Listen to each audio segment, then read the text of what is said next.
उस औरत को मारने के बाद एक डेड बॉडी के साथ काफी बार रेप करता है। तो इसने बताया कि इसे भगवान ने बोला है ये सब करने के लिए। मुंबई के लिए काफी ज्यादा डार्क टाइम था क्योंकि बॉम्बे के हर एक कोने पर एक डेड बॉडी मिल रही थी। जब पुलिस उस स्पॉट पर पहुंचती है तो उस मंजर को देखकर पुलिस भी दंग रह जाती है। हेलो गाइस, क्या हाल चाल। तो आज की वीडियो में हम लोग एक ऐसे सीरियल किलर के बारे में बात करने वाले हैं जो एक हार्टलेस सीरियल किलर था। मैं हार्टलेस इसको क्यों बोल रहा हूँ, क्योंकि ये नहीं देखता था कि सामने वाले की कितनी एज है। लाइक इसने 3 महीने के बच्चे तक का मर्डर कर दिया था। जब पुलिस ने इससे पूछा कि आखिरकार ये इतने सारे मर्डर्स क्यों कर रहा है, तो इसने बताया कि इसे भगवान ने बोला है ये सब करने के लिए। सो अगर आप लोगों में पेशेंस है तो इसी ट्यून में इस वीडियो को पूरा देखना। Let's start from the beginning. साल 1965 से 1966 तक ये मुंबई के लिए काफी ज्यादा डार्क टाइम था क्योंकि बॉम्बे के हर एक कोने पर एक डेड बॉडी मिल रही थी। इसी तरह से 1965 में पुलिस स्टेशन में एक कॉल आती है। बताया जाता है कि दादर स्टेशन के पास ही एक स्लम एरिया है, वहां पर एक मर्डर हो गया है। और जब पुलिस वहां उस मर्डर स्पॉट पर पहुंचती है तो एक झोपड़ी के सामने एक बंदे की लाश पड़ी होती है और उस डेड बॉडी को देखकर ऐसा लग रहा था कि उसके सर पर किसी नुकीली चीज से वार किया गया है, जिसकी वजह से उसकी डेथ हो गई। और उसी झोपड़ी में एक 2 महीने का बच्चा और उसकी माँ रो रहे थे। उस औरत से जब पुलिस ने पूछताछ की कि उसने कातिल को देखा है, तो वो औरत बोलती है कि काफी अंधेरा होने की वजह से वो कातिल का चेहरा नहीं देख पाई।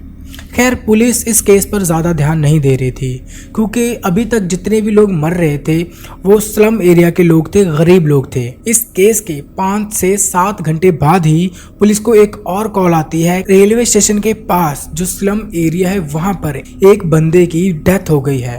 और जब पुलिस वहां पे भी पहुंचती है, उस डेड बॉडी की हालत भी सेम वैसी ही थी। पुलिस इस केस में ज्यादा इंटरेस्ट नहीं दिखाती। पुलिस ने एक बार भी नहीं सोचा कि इन दोनों मर्डर्स में कोई ना कोई कनेक्शन हो सकता है, क्योंकि ये इसे एक सीरियल किलर का काम था। तो सीरियल किलर का किलिंग करने का जो पैटर्न होता है वो सेम ही होता है। सो इन दोनों मर्डर्स को एक हफ्ता बीत जाता है और बाद में पुलिस को एक और कॉल आता है। यहाँ पर क्या हुआ था कि एक फैमिली जो एक झोपड़पट्टी में रहा करती थी, वहां पर उस फैमिली के 3 मेंबर्स की मौत हो गई थी।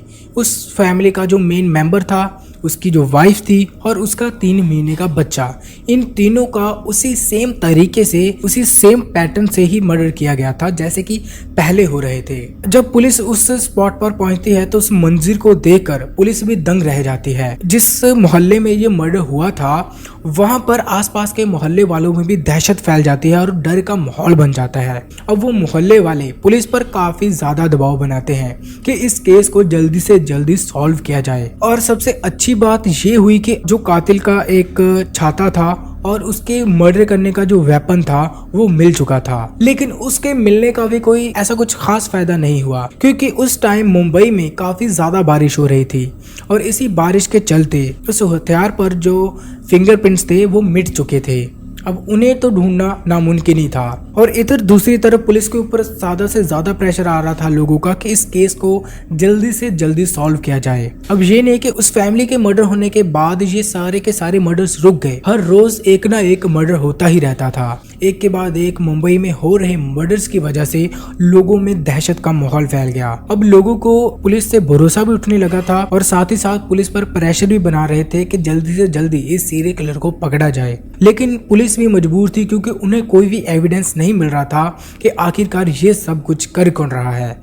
लेकिन 3 बातें जो कॉमन थी वो मैं आप लोगों को बता देता हूँ। सबसे पहली बात तो ये थी, जो भी मर्डर्स हुए थे ये रात के टाइम हुए थे। 1 से 4 बजे के बीच में ये सारे मर्डर्स हुए थे और ये दिन के टाइम कोई भी मर्डर नहीं करता था। एंड सेकंड चीज ये थी कि इसका एक फिक्स वेपन था और मारने का पैटर्न बिल्कुल सेम था कि किसी के सर पर नुकीली चीज से वार किया जाए। देन थर्ड चीज ये थी, इसके जो ज्यादातर विक्टिम्स थे वो स्लम एरिया के ही लोग थे। अब मुंबई में उस टाइम पर इस केस को हैंडल कर रहे थे वो थे डीएसपी ES मोदक। अब जब इनको लगा कि ये केस पुलिस सॉल्व नहीं कर पा रही है तो इन्होंने ये केस CID को दे दिया। उस टाइम पर जो CID में इस केस को हैंडल कर रहे थे उनका नाम था DSP रमाकांत कुलकर्णी। रमाकांत कुलकर्णी ने पुलिस फोर्स की एक बड़ी सी टीम बनाई और दिन रात मुंबई के उन एरियाज में गश्त करने लगी जिन एरिया में ज्यादातर मर्डर्स हो रहे थे। पर अब लोगों को भी पुलिस से विश्वास उठ चुका था तो लोगों ने क्या किया कि अपने अपने मोहल्ले की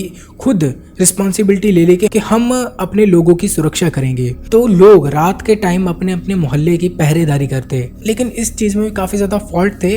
वो इसीलिए क्योंकि रात के टाइम अगर कोई गरीब या फिर होमलेस इंसान लोगों को दिख जाता था तो लोग बेवजह ही उसे पीट देते थे। कभी कभार तो पुलिस को आना पड़ता था उन लोगों को छुड़ाने के लिए, लेकिन ऐसा नहीं था कि अब मर्डर्स होना बंद हो चुके थे। इसी बीच रमाकांत कुलकर्णी इस केस को सॉल्व कर रहे थे, तो इन्हीं की टीम का एक इंस्पेक्टर विनायक राव वकाटकर, उन्होंने बताया कि 1965 में मुंबई में ऐसे ही मर्डर्स हो रहे थे। तब 19 लोगों के ऊपर इसी तरह से हमला किया गया था, जिनमें से 9 लोगों की मौत हो गई थी। और ये जो मर्डर्स करने का पैटर्न है, ये उस टाइम पर सेम इसी तरीके से कत्ल हो रहे थे। अब इस बात को सुनते ही रमाकांत कुलकर्णी के कान भी खड़े हो जाते हैं। और इंस्पेक्टर विनायक राव वकाटकर और भी बताते हैं कि उस टाइम पर जब वो केस सॉल्व कर रहे थे, एक बार वो एक मोहल्ले में गश्त कर रहे थे तो उन्होंने एक संदिग्ध आदमी को घूमते हुए देखा। अब पुलिस को अजीब इसीलिए लगा क्योंकि उस वक्त जिस टाइम पर ये सभी मर्डर्स हो रहे थे, कोई भी इंसान 7 बजे के बाद अपने घर से बाहर नहीं निकलता था। इवन के लोग तो इतना ज्यादा डर गए थे कि कोई ऐसा इंसान है जो मर्डर करने के बाद गायब हो जाता है और किसी को भी दिखाई नहीं देता। तो लोगों को लगा ये छलावा है जो मर्डर करने के बाद अपना रूप बदल लेता है, किसी बिल्ली में, किसी चिड़िया में। तो लोग इस बात से काफी ज्यादा डर गए थे। तो इस टाइम पर पुलिस को लगा कि जब लोगों में इतना ज्यादा डर है तो ये इंसान कैसे बिना किसी डर के शरेआम खुला घूम रहा है। तो जब पुलिस उस इंसान के पास जाती है और उससे पूछताछ करती है तो वो अपना नाम रमन राघव बताता है। और जब उसकी तलाशी ली जाती है तो उसकी पॉकेट में से एक डायरी मिलती है। उस डायरी में सिर्फ 2 शब्द लिखे गए थे, खत्म और खल्लास। अब पुलिस को इस पर पूरा शक हो चुका था कि जो भी मर्डर्स हो रहे हैं शायद इसी इंसान ने किए हैं, और पुलिस सही भी थी। लेकिन जब रमन राघव को पुलिस स्टेशन में ले जाया जाता है और अच्छे से पूछताछ की जाती है, उसे मारा जाता है, पीटा जाता है, टॉर्चर किया जाता है, लेकिन रमन राघव अपना मुंह नहीं खोलता। देन पुलिस को लगता है कि अभी अपना मुंह तो नहीं खोलेगा, ना ही हमारे पास कोई एविडेंस है। तो पुलिस ने रमन राघव को 2 साल के लिए मुंबई से तड़ी पार कर दिया। अब तड़ी पार करने के बाद 1968 का साल आ चुका है और अब इन मर्डर्स को हो चुके 2 साल बीत चुके थे। अब इंस्पेक्टर विनायक राव वकाटकर को लगता है कि शायद 2 साल बीत जाने के बाद रमन राघव मुंबई में दोबारा से वापस आ चुका है और मर्डर्स करना दोबारा से शुरू कर दिए हैं। अब जहां पर डीएसपी रमाकांत कुलकर्णी ने तुरंत ही इसके सारे डॉक्यूमेंट्स मंगाए, इसकी फोटोज और जो भी एविडेंस कलेक्ट हुए थे सभी के सभी एविडेंस आसपास के पुलिस स्टेशन में भेज दिए कि इस तरह का इंसान अगर आपको कहीं भी दिखता है उसको तुरंत अरेस्ट किया जाए। अब पुलिस दिन रात लग चुकी थी रमन राघव को ढूंढने में। इसी टीम का एक हवलदार था जिसका नाम था एलेक्स फैलो। एलेक्स फैलो ऐसे ही एक मोहल्ले में जाते हैं, वहां पर रमन राघव की फोटो लेकर पूछताछ कर रहे थे और उसी टाइम पर एक औरत इस फोटो को देखते ही पहचान लेती है कि ये तो अन्ना है। यहाँ पर मैं आप लोगों को बता दूं कि रमन राघव के काफी सारे नाम थे, सिंधी तलवाई, अन्ना और भी काफी सारे नाम थे। देन फिर एलेक्स फैलो पूछते हैं कि इस टाइम पर वो हमें कहाँ मिल सकता है। तो वो औरत बताती है कि ये आज सुबह ही यहाँ से बाहर गया है। तो एलेक्स फैलो पूछते हैं जब लास्ट टाइम रमन राघव को उसने देखा तो उसने क्या पहन रखा था। तो वो बताती है कि उसने व्हाइट कलर की शर्ट और एक ब्राउन कलर की हाफ पैंट और स्पोर्ट्स शूज पहन रखे थे, साथ ही उसके पास एक बैग भी था। तो एलेक्स फैलो अब उसे ढूंढने के लिए आसपास काफी कोशिश करते हैं। देन वो एक सब्जी मंडी में पहुंचते हैं। अब उस सब्जी मंडी में उन्हें एक सेम हुलिये वाला इंसान दिखाई देता है और एलेक्स फैलो जब उस इंसान के पास जाते हैं तो वो इंसान रमन राघव ही था। और जब एलेक्स फैलो उससे पूछताछ करते हैं, तलाशी लेते हैं, तो उसकी जेब में से डायरी भी मिलती है और उसके बैग में से चाय बनाने का सामान और एक अगरबत्ती भी मिलती है। तो एलेक्स फैलो उसे अपने साथ पुलिस स्टेशन चलने के लिए बोलते हैं। तो रमन राघव बिना किसी विरोध के उनके साथ चलने के लिए तैयार हो जाता है।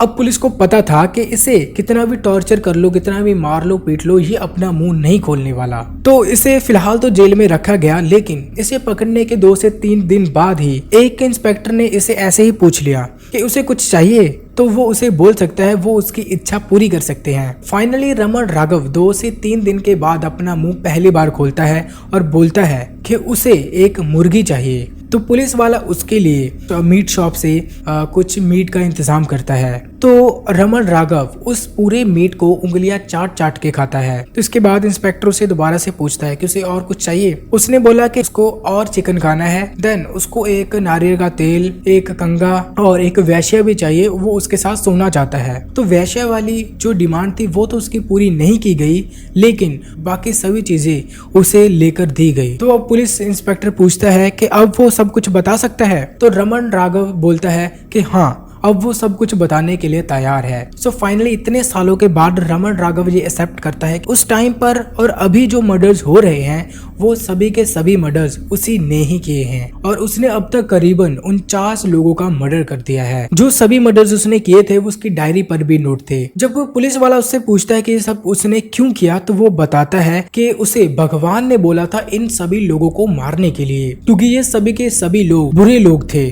तो रमन राघव अपने एक मर्डर की कहानी भी बताता है कि एक बार जब वो एक झोपड़पट्टी में गया तो वहां पर वो एक औरत को देखता है जो अपने बच्चे को दूध पिला रही थी, और उसका पति उसके साइड में ही सो रहा था और उसके गले में सोने का हार पहना हुआ था। तो 2 से 3 दिन वो उसी झोपड़पट्टी के आसपास घूमता रहता है और उन पर नजर रखता है। लेकिन 2 से 3 दिन हो चुके थे, वो औरत रात को सोती ही नहीं थी। तो एक दिन क्या हुआ कि वो औरत अपने बच्चे को दूध पिलाने के बाद सो जाती है। उसी झोपड़पट्टी में एंटर करता है। वहां पर एंटर करने के बाद सबसे पहले तो वो उसके हस्बैंड के सर पर उसी नुकीली चीज से वार करता है। देन औरत और उसका बच्चा जब ज्यादा चिल्ला रहे थे तो वो उन दोनों को भी मार देता है, और ये मर्डर करने के बाद वो वहीं पर चाय बनाता है, पीता है और कुछ टाइम के लिए बैठ जाता है। और जब वो उसके गले से वो मंगलसूत्र उतारता है तो उसकी नीयत वहां पर खराब हो जाती है, क्योंकि वो औरत अपने ऊपर एक चादर ओढ़कर सो रही थी, अपनी बॉडी पर कोई भी कपड़ा नहीं पहना हुआ था। उसे न्यूड देखकर तक रेप करता है जब तक उसका मन नहीं भर जाता। तो एक सीरियल किलर के मुंह से ये सभी बातें सुनकर डीएसपी रमाकांत कुलकर्णी भी काफी ज्यादा हैरान रह जाते हैं कि कोई इंसान इतना ज्यादा ब्रूटल कैसे हो सकता है,